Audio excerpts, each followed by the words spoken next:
बात है, क्या बात है हजरत, माशाल्लाह। क्या बात है। अल्लाह सलामत रखे। तो रब का शुक्र है, उसने ये रात अता की।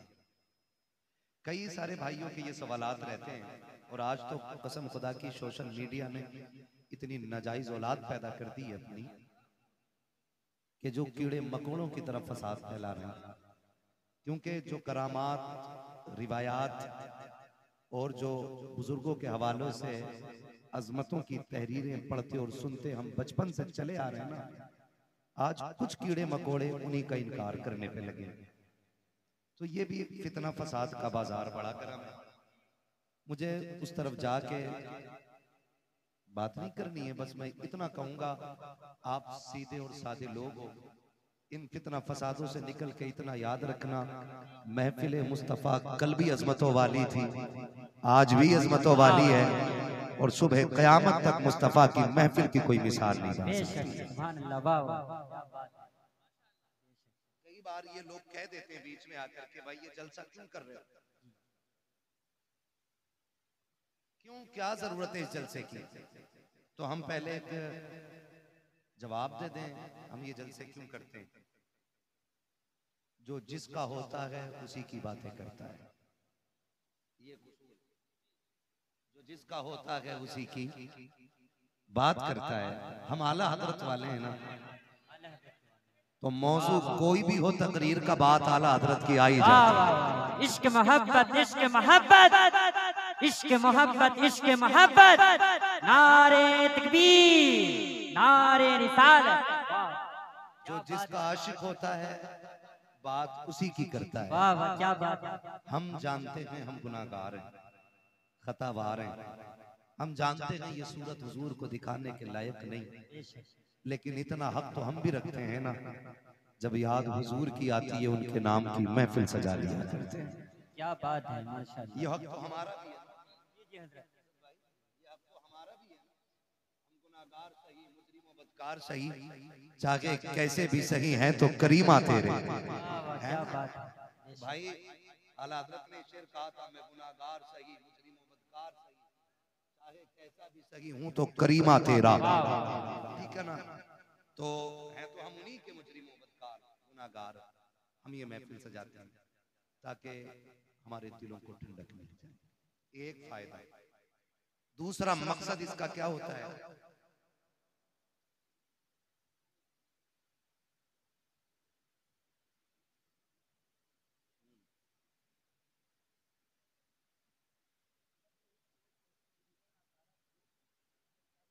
है तो करीमा तेरा। तो मैं आपसे एक बात अर्ज करूं, दूसरा फायदा, सारे लोग ना तो मदरसा जा पाते हैं और ना ही उम्रें रह गई हैं, किसी को जरूरतों ने रोक दिया, किसी को हालात ने रोक दिया। तो कम से कम ऐसा होता है कि जब ये महफिलें सजती हैं ना, तो जो साल भर की कमियां होती हैं इन महफिलों में बैठ करके उन्हें दूर कर लिया जाता है, वाह वाह, और अमल के मैदान की तैयारी हो जाया करती जी है। वाह वाह, क्या बात है, माशाल्लाह। तीसरा फायदा इस महफिल का ये होता है कि हम दुनिया में आए क्यों हैं, रब ने हमें भेजा क्यों है, हमें ये मकसद फिर से याद आ जाए। ठीक है जी, इतने सारे फायदे। अब उसके बाद मेरा एक सवाल इल्जामी जवाब है ये लोगों के लिए। ऐसे लोग भी होंगे, कमेटी वाले बैठे हैं यहाँ पे, हैं कमेटी वाले, किधर हैं। इतनी ठंड लगी है कि हाथ नहीं निकाल पा रहे हैं कमेटी वाले। ठीक है ना, आज जलसे वाले हो, काश कल हुजूर ये कह दें कि मेरे गुलाम आ जाए। वाह वाह, क्या बात है, माशाल्लाह।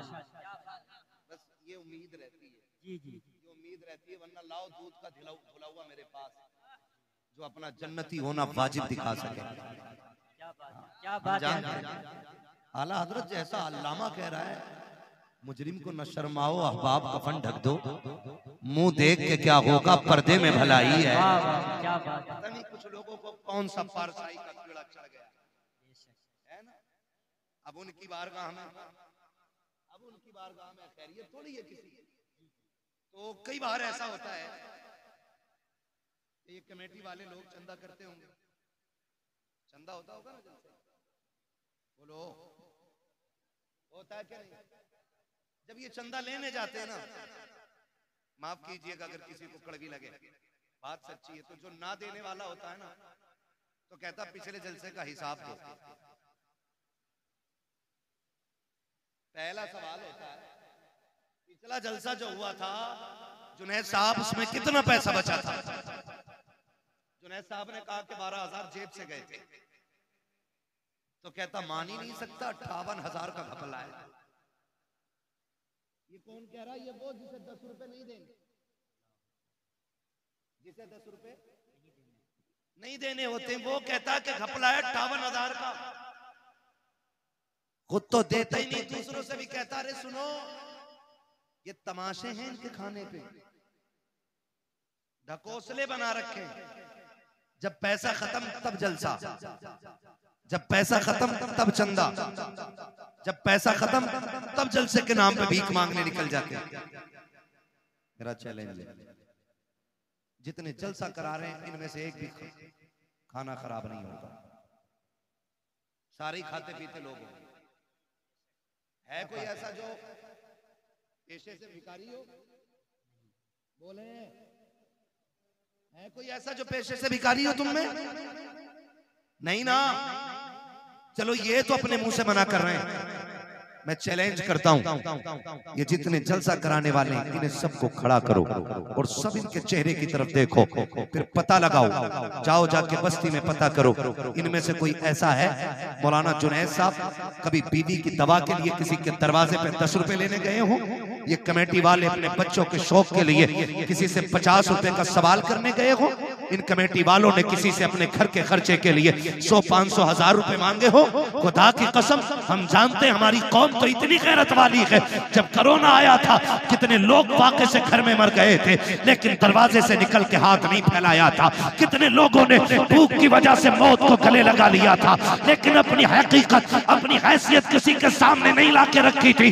अगर आज ये जलसे वाले किसी के दरवाजे पे जाके हाथ फैलाते हैं तो मकसद अपने बच्चों की जरूरत नहीं, अपने खर्च का ही पैसा नहीं, बीवी का इलाज नहीं, सिर्फ इसलिए मेहनत करते हैं ताकि ये पैसा हो जाए और ये महफिल सच जाए और ये दीवाने आ जाएं, बातें मदीने वाले की होने लग जाए। वरना खुदा की कसम तुम क्या दे सकते हो? हैसियत क्या है? हम तो उससे मांगते हैं, कौन देता है देने को मुंह चाहिए, देने वाला है सच्चा हमारा। नारे तकबीर, नारे रिसालत, मसलके आला हजरत, मसलके आला हजरत मुफ्ती हम्माद साहब किबला, मुफ्ती हम्माद साहब किबला। नारे तकबीर, नारे रिसालत। क्या बात है हजरत, जवाब नहीं। एक जलसे की उम्र कितनी होती है? कितनी है जलसे की उम्र? हम कहेंगे जब से पंडाल लगा तब जब खत्म हो गया जलसा खत्म, नहीं, जलसा तब से शुरू होता है जब से तारीख मुकर्रर की जाती है। क्या बात है, मजाक समझ रखा है? तेरे घर में तेरे बेटे की खतने होती हैं तो पूरा मोहल्ला सर पे उठा लेता है, उससे 4 मेहमान नहीं संभाले जाते।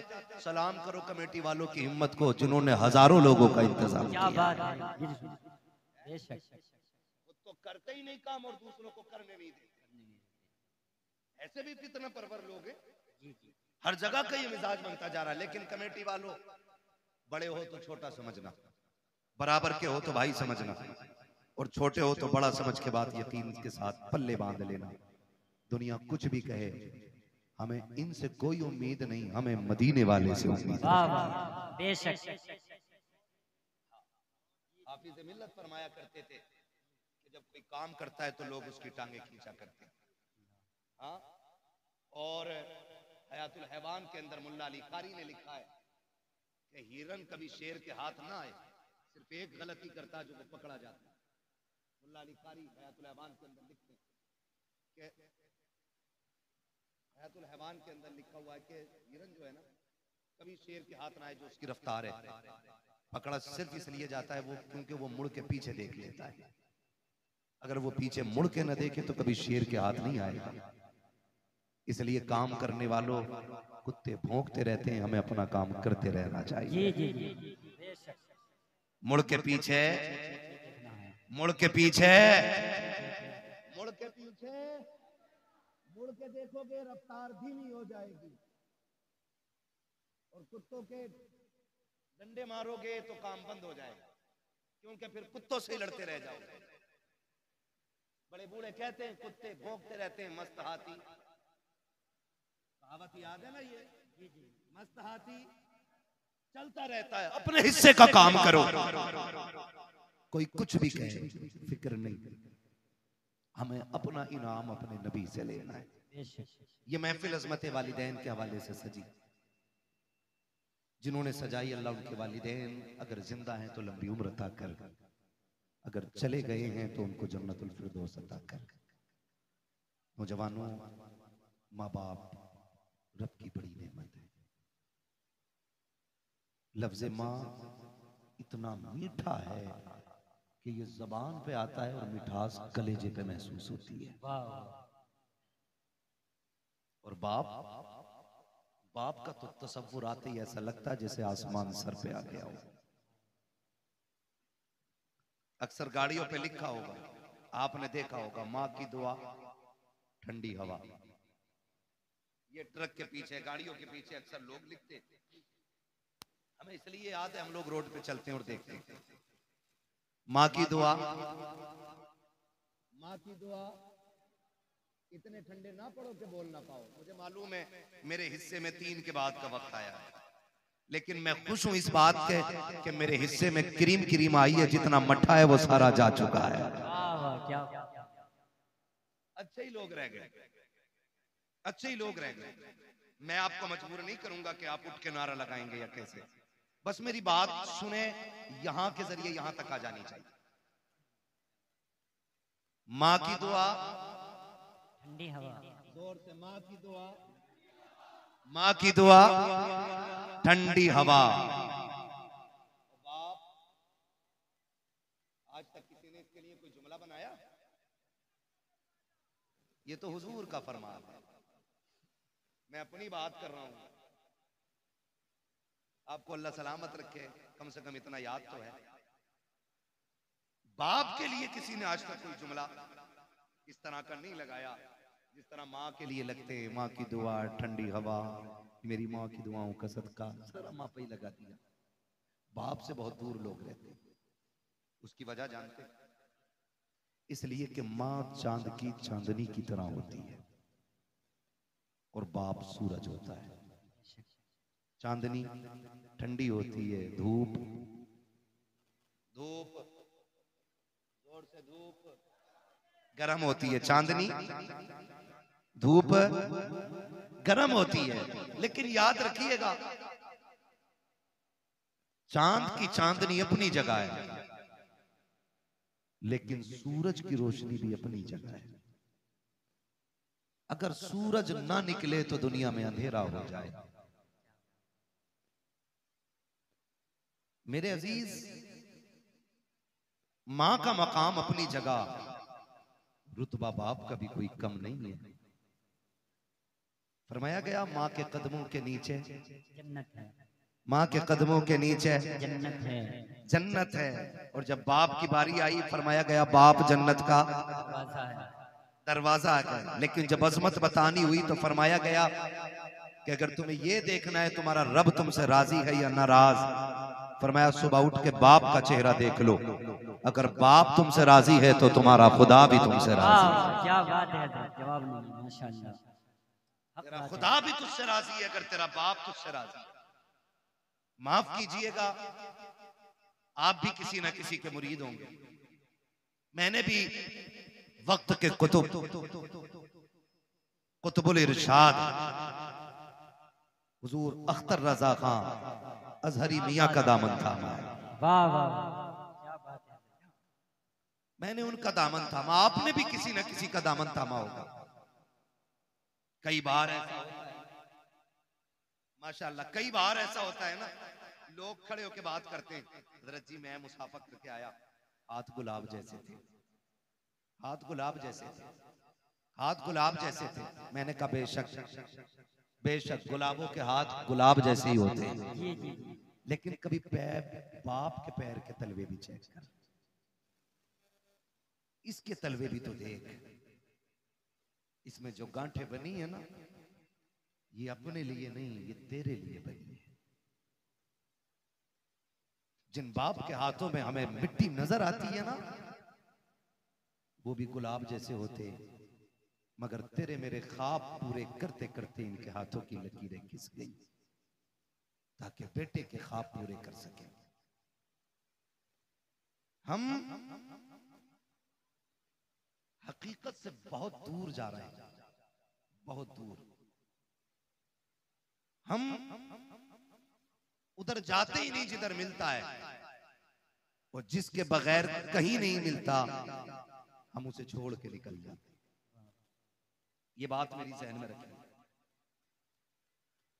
आज मिजाज बन गया है, लोग मिलते हैं 500 रुपए सरकाते हैं मुसाफे में, मुफ्ती साहब दुआ कर लेना, इमाम साहब दुआ कर देना, जुनैद साहब दुआ कर देना, फलां साहब दुआ कर देना। मैं कसम खा के कहता हूं, मैं 500 रुपए नहीं 5 लाख लेके भी वैसी दुआ नहीं कर सकता जैसी फ्री में दुआ हमारे लिए हमारे माँ बाप कर सकते हैं। ये अल्लाह की बहुत बड़ी नेमत है। इनकी कदर करें, इन्हें पहचानें, इन्हें समझने की कोशिश करें। अब बाप बूढ़ा हो गया है ना, हम जवान हो गए, तो जाहिर है बेटे पे जवानी तब आती है जब बाप बूढ़ा हो जाता है। तो कभी रात में सरहाने बैठ, उसके कंधे दबा, कंधे। मैं टूट गया उस दिन, मन हट गया तकरीर का नतीजा नहीं। एक नौजवान ने फोन करके कहा मेरे बाप को समझाइए। मैंने कहा क्या हुआ? कहा कि वो आज भी रिक्शा चलाता है, उसकी वजह से हमारे रिश्ते अच्छे नहीं आ रहे। तो मैंने कहा तू मुझे कैसे जानता है? उसने कहा मैं आपकी तकरीरें सुनता हूँ।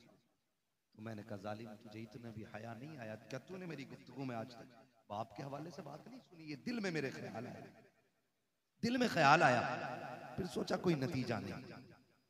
फिर किसी ने कहा कि अगर तुम भी हट जाओगे तो फिर फितना परवर लोग भी माइक पे आए, फिर हो सकता और भी ज्यादा फसाद। नहीं गए छोड़ के, लेकिन उस दिन एक चीज का एहसास हुआ, जिस बेटे को जवान करने के लिए एक बाप दर दर के ठोकरे खाता है, वो बेटा अपने बाप को तालीम देते हुए कहता है कि ये रक्षा क्यों नहीं छोड़ रहा? सिर्फ इसलिए कि इसका रिश्ता अच्छे घर से नहीं आया, इसलिए तुझे आज बाप की मजदूरी से काहिली लगती है। मैं हाथ जोड़ के कहता हूं नौजवानों, अगर तुम्हारा बाप मजदूरी करता है तो उसे हकीर न समझना। अगर तुम्हारा बाप ईंटें ढोता है तो उसे कमतर न समझना। अगर तुम्हारा बाप थक के खा के 4 पैसे इज्जत के कमा के लाता है, उसको कभी हकीर न समझना।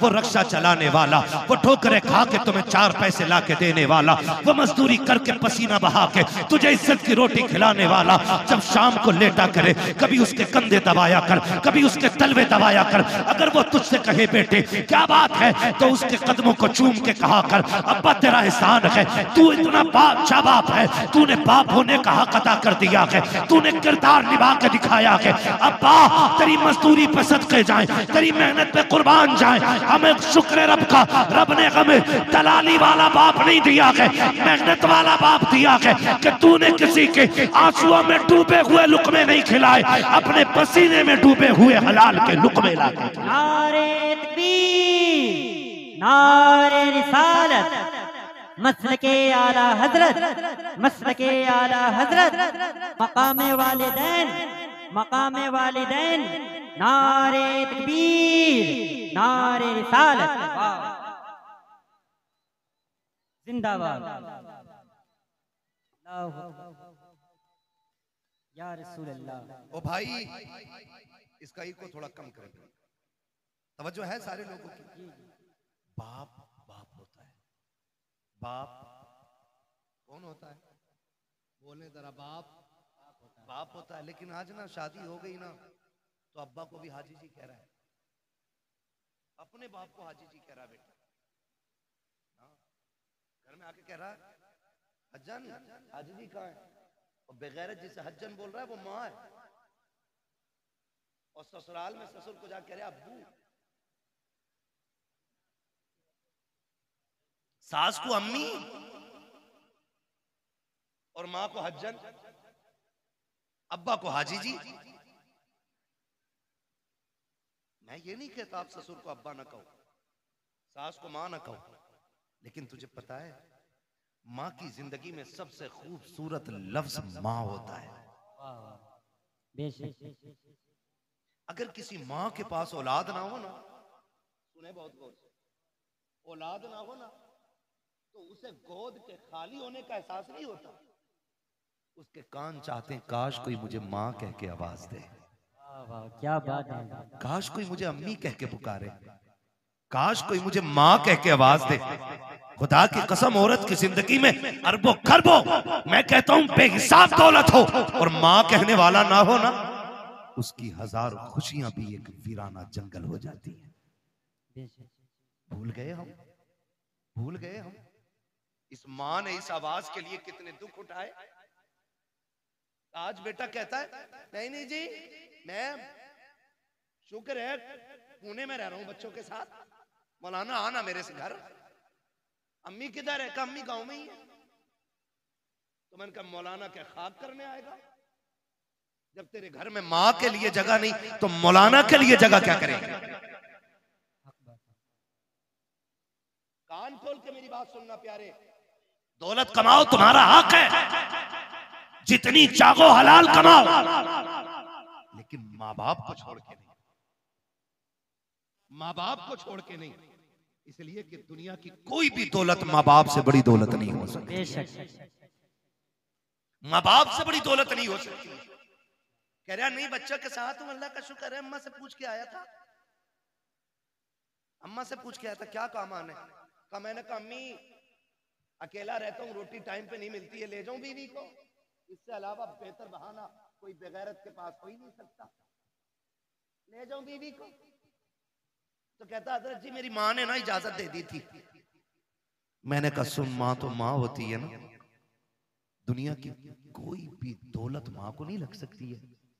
मुझे याद आया माँ जब वो कहती है ना, माँ ने हाँ कह दिया था, तो एक नौजवान, अब तो बूढ़ा हो गया होगा, उसने ऐलान निकाला जुनैद भाई अखबार में, जिससे मां ना पाली जाती हो वो मुझे दे जाए, जिससे अपनी मां ना पाली जाती हो वो मुझे दे जाए। तो लोगों ने वो ऐलान पढ़ा और हैरत हुई, कहा जो लोगों से अपनी मां नहीं पलती, ये ऐलान कर रहा है जिससे मां नहीं पाली जाती हो हमें दे जाए। इंटरव्यू के लिए लोग गए कि भाई इस दौर में जब लोगों से अपनी मां नहीं पलती, तू ऐलान करके दूसरों की मां मंगा रहा है। उसने कहा एक कहानी है, इसमें एक राज है। कहा बताना। फिर वो रोने बैठ गया। तवज्जो कीजिएगा। अब उसने जो रोना शुरू किया और अपनी बात बताई, उसने कहा जी मैं छोटा था, मैंने होश संभाला ना तो मैंने देखा मेरी माँ की एक आंख नहीं थी। क्या नहीं थी? जिसकी आंख ना हो उसे क्या कहते हैं?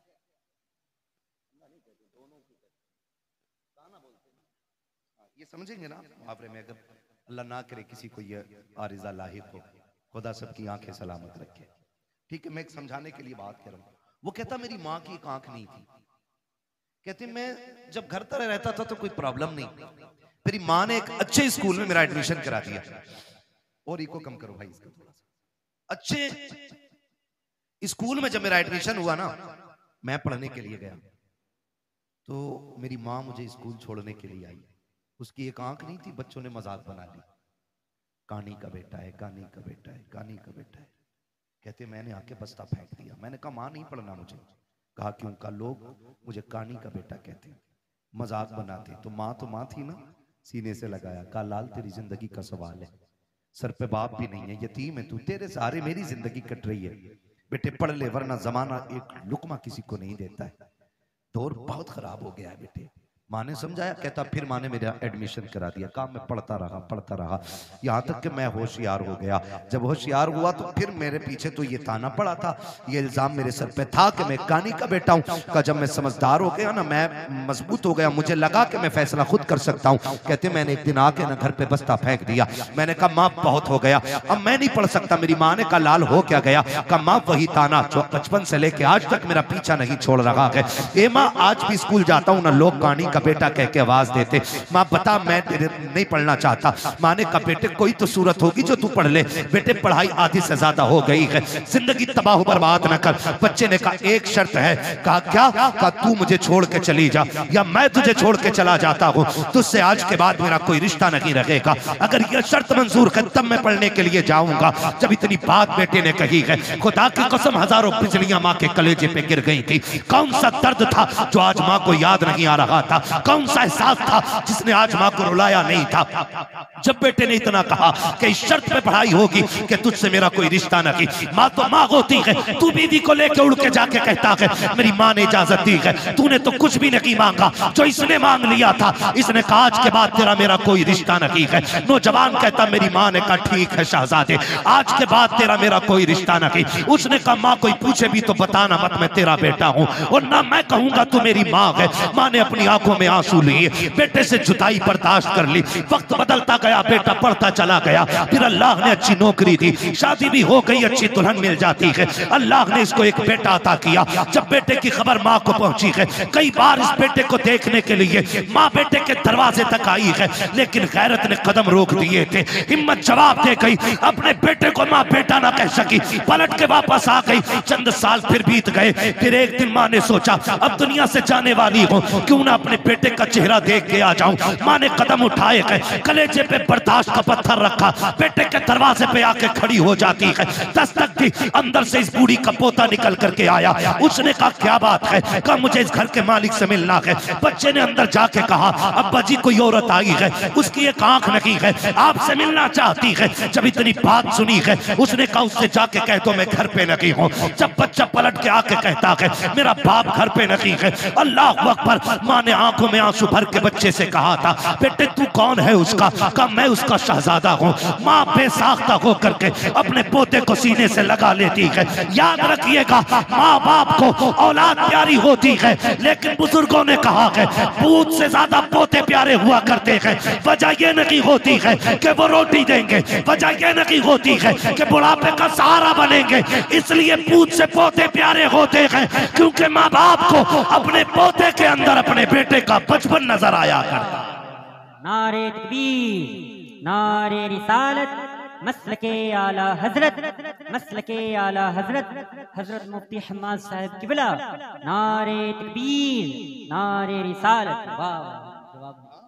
इसलिए पोते पूत से प्यारे होते। मैं बहनों से कहूंगा ये आई बैठी हैं, कई बार ऐसा होता है बूढ़ा ससुर पोते को गोद में ले लेता है ना।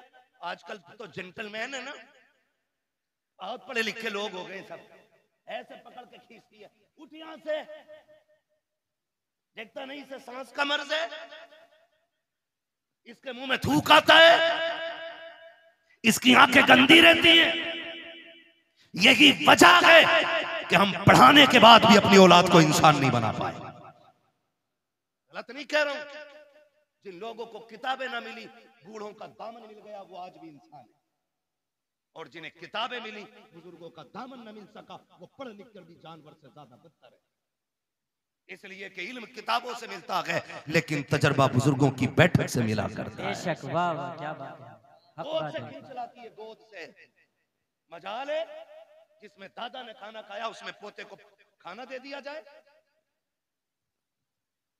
ऐसे उठा के पलट बुड्ढे के आगे की नल के आगे फेंकी जाती है जैसे कुत्ता मुंह डाल के गया हो। किस इंसानियत की बात करते हो आप? किसे तरक्की कहते हो? वो अंधेरा की भला था कि कदम राह पे थे, रोशनी लाई है मंजिल से बहुत दूर हमें। पहले घर कच्चे थे लेकिन रिश्ते पक्के थे, आज घर पक्के हो गए, रिश्ते कच्चे हो गए। ये वजह है सगा बाप जिस प्याले में सालन खा ले, जिस प्लेट में खाना खा ले, बेटा उसमें खाना खाने तैयार नहीं। अब्बा के आगे का गिलास बेटा धो के पानी पीता है, मौत नहीं आ जाती? कह रहा नहीं, इससे बीमारी फैलेगी। मेरे नबी ने फरमाया सूरुल मोमिन शिफाउन, और जालिम मोमिन के जूते में शिफा होती है। उससे किसने कह दिया कि इसमें बीमारी है? आज बाप के जूते बर्तन में बेटे पानी नहीं पीते। मुझे बताओ, दौर बहुत करीब है। हमने सन 2000 के बाद का जो दौर हमने देखा है ना, इससे पहले कभी ऐसा दौर नहीं आया। इससे पहले कभी ऐसा दौर नहीं आया। आज कंडीशन ये है कि 25% लोग कैंसर के मरीज हैं। हाँ, 25% कैंसर, 99% शुगर घुसती जा रही है। गलत नहीं कह रहा हूं। जानते हो क्यों? क्योंकि हमने अपनों का झूठा खाना छोड़ दिया। आज तो 4 भाई एक दस्तरखान पे बैठे होते तो 4 अलग अलग प्लेटें लगती हैं। अगर 10 लोगों की बंदा दावत कर देना, मैं तो देखता हूं मौलवियों को भी खिलाते हैं ना खाना, तो डिस्पोजल में यूज एंड थ्रो, कागज की प्लेट। तुझे क्या पता घर के बर्तन की बरकत क्या है? जो कौम अपनी दीन के रहबर को प्लास्टिक के गिलास में पानी पिलाए, वो खाक तरक्की करेगी? जाओ, गारंटी है मेरी। ले आओ बड़े से बड़े फलसफी से टेबलेट जाकर के, बड़े से बड़े अरस्तु से दवा लेके आ। खुदा की कसम, जब दवाएं काम छोड़ जाती है तब छक मार के तुम्हें दुआओं के लिए जाना पड़ता है। क्या बात। इसलिए कि जो काम दवाएं नहीं करती हैं वो काम दुआएं किया करती हैं। लेकिन आज हुआ क्या? कंडीशन देखो, सगे भाई भी बैठे ना, प्लेटें अलग अलग, गिलास अलग अलग है। एक गिलास रखो तो हमारी कौम उसको समझती है कि ये जिहालत है कि 4 लोगों के बीच एक गिलास। जानते हो, जब मोहम्मद बिन कासिम पहली मर्तबा इस मुल्क में आया, कोई एक्टर नहीं था, कोई डिजाइनर नहीं था, हुजूर के दीन का सिपाही था, हीरो था इस्लाम का। आकर के जब अपनी बेटी को आजाद कराया था ना, बहन को, और खाना खाने के लिए पहली बार मुसलमान इस मुल्क में बैठे थे ना, तो लोग मुड़ मुड़ के देख रहे थे, ये खा कैसे रहे हैं। जबकि उस वक्त दस्तूर ये था कि कोई किसी की तरफ मुंह करके नहीं खाया करता था, एक दूसरे से पीट करके खाना खाया करते थे। जब मोहम्मद बिन कासिम पहली मर्तबा इस मुल्क में आए थे, आने के बाद जब फतह की थी, बहन बेटी की आबरू बचाने के बाद जब खाने के लिए बैठे थे, और एक बर्तन में पूरी जमातें बैठी हुई थी, एक एक बर्तन में 6-6 लोग बैठे थे, लोग हैरत से देख रहे थे ये कौन कौन सी है कि एक बर्तन में एक साथ खा रखी है। तब मसीहत का नकीब कह रहा था, तुम वो हो जो निजाम अपने खुद बनाते हो, ये वो है जो खुदा का निजाम लेके आगे बढ़ रहे हैं। क्या बात है। जब से हमने खुदा का निजाम छोड़ा, हम बर्बाद हो गए। अपने बड़ों की इज्जत करना, उनकी गोद से बच्चे न छीनना हक है, उनका हक है। और तू होती कौन है बच्चे छीनने वाली? हक क्या है तेरा छीनने का? तू माँ है, वो दादा है। तू बाद में आई है, दादा पहला है। अगर दादा ना होता तो तू भी इस घर में नहीं होती। मगर इसी को जो है ना, हमारे लोग, हमारे भाई उल्टा बच्चों से कहते हैं, हाँ हाँ सही तो कह रही तुम्हारी अम्मी, जाना मत, अब्बा के झूठा खाना मत। तुझे पता है जब बंदा 70 पार कर जाता है ना, और उसके पैर कांपने लगते हैं, हाथ नहीं काम कर पाते हैं, नजर पूरी नहीं देख पाती है, चप्पल जूते ढूंढने लग जाता है, लाठी टटो के पकड़ता है ना, तब खुदा आवाज दे के कहता, फरिश्तों खबरदार, अब इसके अमाल से कलम गुनाहों के एतबार से उठा लिया जाए, अब इससे खता भी हो जाए तो खता न लिखना, इसलिए कि अब मेरा बंदा दुनिया तनहा छोड़ गई है, अकेला रह गया है, अब मेरी रहमतों का सहारा है। देखते नहीं हो फरिश्तों, कोई जूती चुरा रहा है, कोई लाठी छुपा देता है, किसी को थूक से नफरत है, किसी को इसके मुंह से नफरत है, कोई इसकी आंखों से घिन कर रहा है। अब दुनिया ठुकरा गई है, देख ये सिर्फ मेरी रहमत के सहारे है। खुदा की कसम, ऐसे बंदे जब दुनिया से जाएंगे, अल्लाह कयामत के दिन बड़े बूढ़े को बुलाएगा और बुला के पूरे परिवार को इकट्ठा करेगा, फिर उस बड़े बूढ़े से पूछेगा, बता इनको पहचानता कि ये कौन है? वो कहेगा, हाँ ये मेरी पोती लगती है, ये मेरा पोता लगता है, ये मेरा बेटा है, ये मेरा देवता है, ये मेरी बहू है, ये मेरा भतीजा है। उसके बाद रब फरमाएगा, बता इनका मामला तेरे साथ क्या था? वो ये कहेगा, मालिक इसको मेरे जूते से नफरत थी, ये मेरे बिस्तर से घिन करता था, इसको मेरे कपड़े से नफरत आती थी, ये मेरे छोड़े हुए खाने को हाथ नहीं लगाता था। रब फरमाएगा, सुन आज जिनमें से जिसको तू कह देगा मैं उसे जन्नत दूंगा। वो बूढ़ा कहेगा, क्यों? कहेगा, मैं जमाने को बताना चाहता हूँ जिससे तुम कुछ नहीं समझते हो। रब ने आज महशर में उसे शफाअत का इख्तियार अता कर डाला है। क्या बात है, जवाब नहीं, माशाअल्लाह।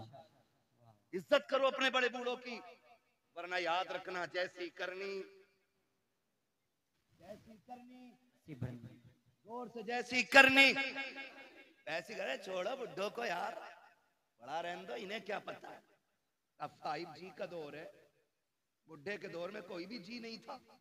खुदा की कसम कोई जी था या ना था, लेकिन इस बुड्ढे के दौर में अदब जरूर था। अदब जरूर था। मेरी जेब पे अगर कलम लग गया ना तो सफेद बालों वाला भी आ जाए तो मैं क्यों उठूं? तो कलम लगा के बैठूं भाई, मैं तो हजरत हूं, मुझे तो लोग हुजूर भी कहते हैं, तो मैं ये लेके बैठ जाऊं? ये हुजूर का दीन नहीं। ये हुजूर का दीन मिटा दे अपनी हस्ती को अगर कुछ मर्तबा चाहे, कि दाना खाक में मिलकर गुले गुलजार बनता है। जिन्हें झुकना नहीं आता उन्हें उठना, उन्हें उठना उठना वही जानते हैं जो झुकना जानते हैं। मौलाए कायनात शेर खुदा फरमाते हैं, अगर तवाज़ु और इंकिसारी की वजह से किसी की इज्जत कम हो जाए तो कयामत में मेरा गिरबान पकड़ लेना। झुकने वाले लोग कभी छोटे नहीं होते। तूफान आता है, हवा तेज चलती है, तो जो हवा के साथ कभी कभी झुक जाते हैं वो कभी उखड़ते हैं। जो अकड़े रहते हैं वो, जो अकड़ जाते हैं वो जोर से वो उखड़ जाते हैं। हमारे हिस्से की क्रीम इतनी मद्दी तो नहीं हो सकती ना कि बोल ना पाए। मुझे उम्मीद है वही बैठा होगा जिसमें दम होगा।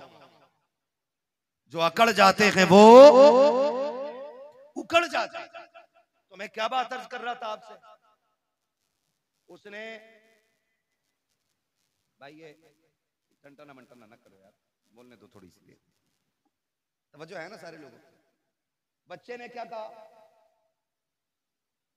कि अब्बा घर पे नहीं है, उसने लिपटा लिया सीने से, बच्चा छुटा के भागा, मां चली गई। मां कुछ दिन की मेहमान थी, जब बीमार हुई, तबीयत खराब होने लगी ना, उसने कलम लिया, एक तहरीर लिखी, तय की, पड़ोसन को बुलाया, कहा मेरा इंतकाल हो जाए ना, वो जो सेठ साहब रहते हैं ना फलां गली में, उनका मकान है, मेरे इंतकाल के बाद ये मेरा कागज उन तक पहुंचाते हैं, लेकिन याद रखना इसे खोल के ना देखना, ये मेरी अमानत है, इसे खोल के ना देखना, ये मेरी अमानत है।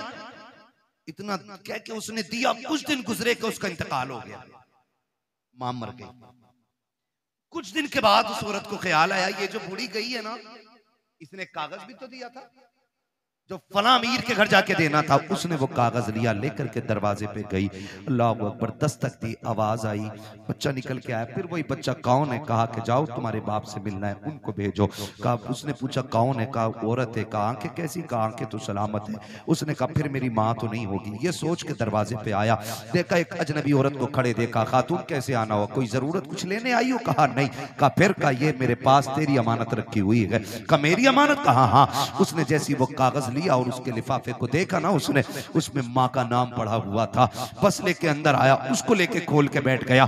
जब उसने खत खोल करके पढ़ना शुरू किया ना, अजीब कहानी थी, चीखें निकल जाती। उसने लिखा जो पढ़ा है, माँ ने लिखा था, मेरे शहजादे मैं तुझसे कई बार मिलने की कोशिश की, लेकिन तूने मिलना नहीं चाहा। मेरे बेटे, मैं तेरी बुलंदी और तेरी तरक्की के लिए तुझसे दूरी बर्दाश्त करके वक्त गुजारती रही। बेटे मैं शिकवा कोई नहीं कर रही हूँ, शिकायत कोई नहीं, मेरी तो कट गई जैसी भी कटनी थी, लेकिन बेटे एक दर्द मेरे सीने में था, एक एहसास था बेटे, जब तेरे बाप का इंतकाल हुआ तू मेरी गोद में था, दुनिया ने मुझसे कहा था निकाह कर ले, जवान है, मगर मैं तेरी जिंदगी के लिए मैंने अपनी हसरतों को कुर्बान कर दिया, अपनी जवानी मैंने तेरे लिए लुटा दी, मैंने तेरे होते हुए किसी से निकाह को गवारा नहीं किया। मैं ये सोचती रही शायद कोई और आएगा मेरे बेटे को इज्जत नहीं दे पाएगा, मैं तेरी इज्जत की खातिर बेटे जवानी कुर्बान कर चुकी, मेरी जिंदगी लग गई तेरे नाम। लेकिन बेटे दर्द उस दिन हुआ था जिस दिन तूने मुझसे ये कहा था, अम्मा मैं तुझे छोड़ के जाना चाहता हूँ। उसमें लिखा था मेरे बेटे, उतना दर्द तो तेरे बाप के इंतकाल पे भी नहीं हुआ था, जितना दर्द तेरी जुदाई से मुझको हुआ था।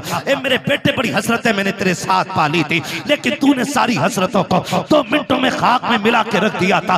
मेरे बेटे, तू मुझे छोड़ के चला गया। तेरी नाराजगी की वजह सिर्फ इतनी थी कि मेरी एक आंख नहीं थी, और लोग तुझे कानी का बेटा कहते थे। का बेटे, आज इस रात से पर्दा हटा रखी हूं। जिस आंख की वजह से तू मुझे छोड़ के गया है, आज इस आंख की कहानी भी सुन ले। उसमें लिखा था, मेरे बेटे, मेरे शहजादे, कान खोल के सुन, तेरे बाप का इंतकाल हो चुका था, तू मेरी गोद में आ गया था, मुझे घर के काम भी करने थे, तुझको भी संभालना रहता था। एक दिन मुझे पानी लाना था या कोई काम था, मैं तुझे पालने में बैठा के चली गई। मैं काम से गई, लेकिन इत्तेफाक ये कि तू जिस पालने में लेटा हुआ था, उस पालने के नीचे कील पड़ी हुई थी। अचानक तूने उछाल मारी और पालने से नीचे आ गया। बेटे, मैं तो काम में थी, न जाने वो कौन सी मनहूस खड़ी थी जो तेरी आंख में कील लगी।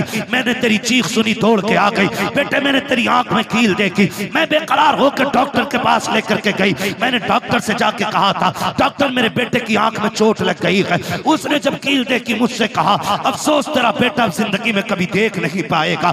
उसने कहा, बेटे, मैं तेरी माँ थी, कैसे गवारा कर पाती, कैसे बर्दाश्त कर पाती। मैंने कहा, डॉक्टर, जो भी कीमत लगे दी जाएगी, जो भी कहोगे दिया जाएगा, मेरे बेटे की आंख ठीक कर दी जाए। इसलिए कि भी बचपना के इसने देखा कि क्या है। डॉक्टर ने कहा था, आंख तो हम दे देंगे, लेकिन उस आंख के बदले में आंख देनी पड़ेगी। जैसी इतनी बात सुनी है, उसने कहा, बेवा हूं, बेसहारा हूं, कौन है जो आंख देगा। उसने खुद फैसला किया, आके कहने लगी, डॉक्टर, जल्दी कीजिए, मेरी आंख निकाल लीजिए। उसने कहा, जवानी है, पूरी जिंदगी को क्यों बर्बाद करना चाहती है, तेरी जिंदगी में अभी भाग बनाना बाकी है, खुशियों की बहारें हैं, अभी जागेगी, निकाह करेगी, तू आंख क्यों दे रखी है। उसने कहा, मेरा तो जो होना था हो चुका, मैं जिसके लिए सजती सवरती थी, वो सजन तो कब्रिस्तान जा चुका है, अब किसी के लिए सजना सवरना नहीं है। मेरी खुशियां मेरे बेटे में है, मेरे अरमान मेरे बेटे के साथ हैं। उसने कहा, जल्दी कर, मेरी आंख निकाल ले, मेरी आंख मैंने बदले में दी है। बेटे, तब जाके तुझे उसके बदले में डॉक्टर ने आंख दी थी। उसने कहा, बेटे,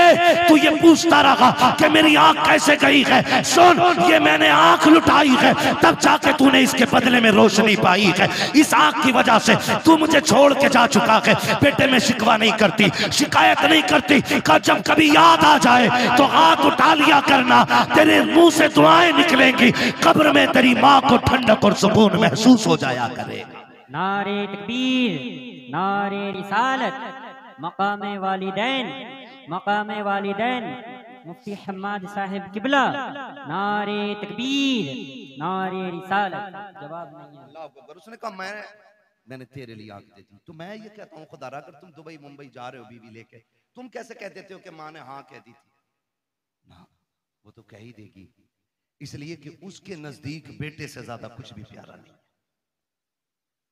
माँ को बेटे से ज्यादा कुछ भी प्यारा नहीं है। और मैं तो खुल के कहता हूं, हम लोग भी शादीशुदा हैं, शुक्र अल्लाह का, ये भी उलमा भी शादीशुदा हैं, जो हैं वो जानते हैं कभी माँ बहू से नफरत नहीं करती। माँ कभी बहू से नफरत, आप कहेंगे जब नहीं करती तो लड़ती किससे, तो एक सीधी सी बात है, वो उन ऐबों से लड़ती है जो उसके अंदर नहीं है। आप कहेंगे वो कौन से ऐब है। मैंने कहा, सुन बेटा, जब भी आया, लड़के आया या थक के आया, माँ ने भूखा नहीं सोने दिया। और जब ये मजदूरी करके आता है और अपनी औरत गाली दे के उसको भूखा सुला देती है ना, तो फिर माँ गवारा नहीं करती। जब बेटा थक के आता और औरत मुंह बिगाड़ के देख के कहती है, आ गई ये तुनार लेके, मेरा शादी का सूट किधर है, फिर वो जो थक के लोगों की गालियां खा के आया है टूट जाता है। शोहर तब बूढ़ा नहीं होता जब 60 ईंटें कमर पर रख के ऊपर चढ़ता है, वो तब बूढ़ा हो जाता जब 400 रुपए लेके घर में जाता है और अपनी बीवी चेहरा बिगाड़ के बात करती है, वो तब बूढ़ा हो जाता। मैं बहनों से गुजारिश करूंगा, तुम्हें खुदा का वास्ता, तुम्हारा शोहर तुम्हारी दुनिया भी है और तुम्हारी आखिरत भी है। कभी अपने शोहर के साथ सख्त लहजे में बात न करना। जाओ बरेली शरीफ दारुल इफ्ता चला जाओ, चले जाओ, पूरी दुनिया का मरकजी दारुल इफ्ता हमारा बरेली शरीफ, जाके देखो, सबसे ज्यादा सवालात आज तलाक के मसले पर होते हैं। हमने 2 साल बैठ करके वहां पे कलम चलाया, सबसे ज्यादा सवालात तलाक पे आते हैं, सबसे ज्यादा। क्यों ये तलाक है? और छूटते ही बहू क्या कहती है, अम्मा ने कुछ करा दिया बेटे को, ये जुमला होता है। अम्मा ने कुछ करा दिया बेटे को, अम्मा पढ़ा रही है, मेरी बहन मुझे बता तो सही ये तेरे जुमले कहां तक सही कहां तक गलत है, ये तुझे पता होगा, लेकिन मैं तो इतना जानता हूं जैसे बेटा 18 साल का हुआ था, माँ ने 4 लोगों में बैठ के कहना शुरू कर दिया था, बेटा जवान हो गया है, चांद सी दुल्हन लेके आनी है, मुझे गुलाब का फूल लेकर के आना है, जो तुझे गुलाब का फूल कहती रखी, पूरी जिंदगी चांद चांद कह के आवाज देती रखी, आज वो तुझसे नफरत क्यों कर रखी है, नहीं से तुझसे नफरत रखी है, जब शाम को बेटा आके भूखा सोता है ये माँ को गवारा नहीं होता है, जब सुबह को उठ के बेटा भूखा जाता है ये माँ को गवारा नहीं होता है, अगर ये चाहती हो तुम्हारा घर जन्नत की तरह रखे, खुदा की कसम तुम अपने अंदर माँ वाली आदतें पैदा कर लो, माँ तो वो चीज होती है तू उसके बेटे की खिदमत कर, माँ तुझे अपने मुंह का निकाल के खिलाना शुरू कर डाले। क्या बात है, बेशक। लेकिन गलती है, आया शोर थक के कह रही मैं ना लूं ये 400 वाला जोड़ा, मैं वही थे जो जुनैद हफीज जी की बहू ने पहना, और भाई जुनैद हफीज जी का अपना मसला है, मेरा अपना मसला है, इनका अपना मामला है, होड़ किसकी। मैं तो खुल के कहता हूं मेरी बहन कनीज़े फातिमा ज़हरा बन, अगर तेरे शौहर की हैसियत नहीं नई जोड़ा पहनाने की, पुराने पे पैबंद लगा के मर, कसम खा के कहता हूं कनीज़े फातिमा ज़हरा बन के मर जा, आखिरी तख्ता लगने से पहले ज़हरा के बाबा तेरी कब्र में तशरीफ ले आए। क्या बात है। आज जरूरत है घर बेहतर किए जाए, घर बेहतर किए जाए। आज घर घर की कहानी झगड़े, घर घर की कहानी, किसी को अम्मा बोझ लगती है, किसी को अब्बा बोझ लगता है, किसी को माँ की रोटी हजम नहीं होती तो किसी को बाप के 2 लुक़मे भारी लगते। मुझे एक बात याद आ रही है, मैंने एक जुमला बोला था जैसी करनी, खत्म कर लूं तकरीर तो फिर बोले ना जैसी करनी। मुझे मालूम है मेरे जुमले सख्त होते हैं क्योंकि मैं फ्री में जन्नत नहीं बांटता, मुझे पता है जन्नत कितनी मुश्किल है, जन्नत इतनी मुश्किल है। मेरे इमाम ने कहा था पार जाना है नहीं मिलती नाव, जोर पर धार है क्या होना है, छुप के लोगों से किए जिसके गुनाह वो खबरदार है क्या होना है।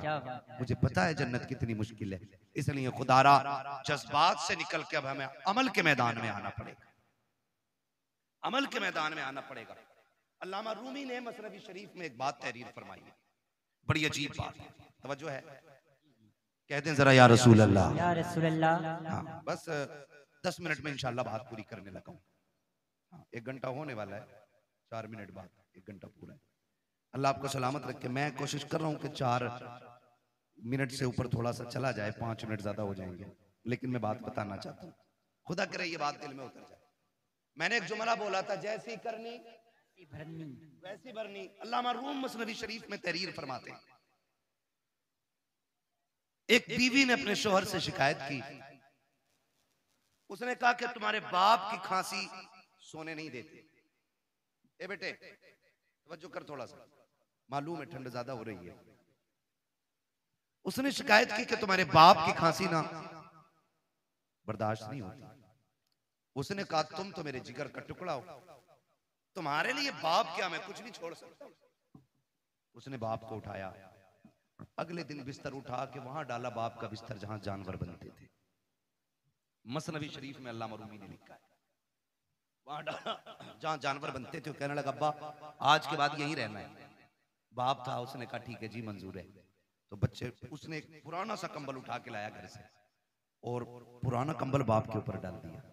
आज भी जाओ घर चेक करो, ये जो बाहर निकल के फतवेबाजी करते हैं ना, और बाहर निकल के दीन बांटते घूम रहे हैं, जो तनकीदें करते हैं ना चौक में खड़े होकर इमामों पे और मौलवियों पे, जाके देखो अपना आप तो रेशमी कंबल में सो रहा होगा और अपने बाप के पास कोई रजाई होगा जिसमें चांद साफ नजर आ जाए। ये कंडीशन है, अमल से बिल्कुल खाली है। ये लगता है कि बस ये बोलना जो है ना यही जन्नत ले जाएगा। अमल मजबूत कीजिएगा, हम सबको अमल मजबूत करना है। अल्लामा रूमी लिखते हैं उसने पुराना सा कंबल बाप के ऊपर डाला और साथ में उसका अपना बेटा भी गया था, हाथ पकड़ के पलटा, देखा कुछ याद आया उसे। उसने बाप से हाथ छुटाया और दादा की तरफ गया। जो कंबल दादा के कंधे पे रखा था ना वो उतारा, उतारने के बाद पैर के नीचे रखा, उसके 2 टुकड़े करके आधा दादा के कंधे पे डाला, आधा अपने। अब्बा चूंकि नौकरी वाला था, पैसे वाला था, अब्बा ने कहा ये क्या बदतमीजी है, तेरे लिए मखमली लिबास है, अच्छे बिस्तर है, तू ये क्यों लिए जा रहा है? उसने कहा देखा ना भैया मैंने। कहा क्या? कहा दादा बूढ़े हो गए तो आपने पुराना कंबल इनको दिया है, मैं हिसाब लगा रहा हूं कल आप बूढ़े होंगे, जैसे आपने दादा को यहाँ ला के डाला मैं कल आपको यहाँ लेके आऊंगा। तो उसने कहा शायद कल पुराना कंबल ना हो। उसने कहा आधा फाड़ के लेके जा रहा हूं, आधा दादा का है और आधा आपका है। इतना सुना ना उसकी चीख निकल गई। उसने कहा सच है, जैसी करनी वैसी, जैसी करनी वैसी भरनी।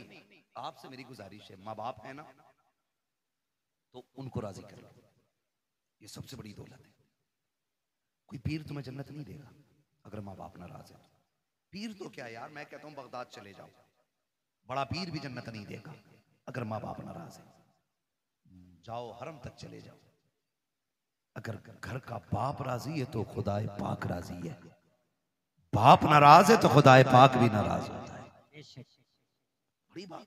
आज माँ बाप हैं तो कदर करो। कह रहा आजी जी हैं, प्रधान हैं, अब्बा को मुखिया, बाप को बाप कहा करो, अब्बा कहा करो, माँ को माँ कहा करो, इन्हें वक्त दिया करो। आज इनके जुमले सख्त होते हैं। कह रहा मौलाना बस करो, तुम मेरे अब्बा को जानते ना हो, बहुत खड़ूस है मेरा अब्बा। ये जुमले बोल रहा है, मेरा अब्बा बहुत खड़ूस है, सीधी कहो तो उल्टा ही बोलता है। मैं कहता हूं जालिम तूने बाप को समझा ही नहीं, कभी बाप अपने लिए जीता ही नहीं, वो तो जीता ही औलाद के लिए।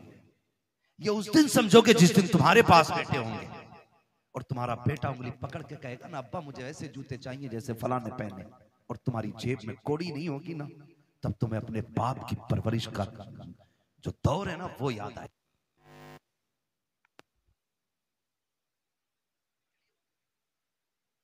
आपको बैठाने के लिए वक्त नहीं है और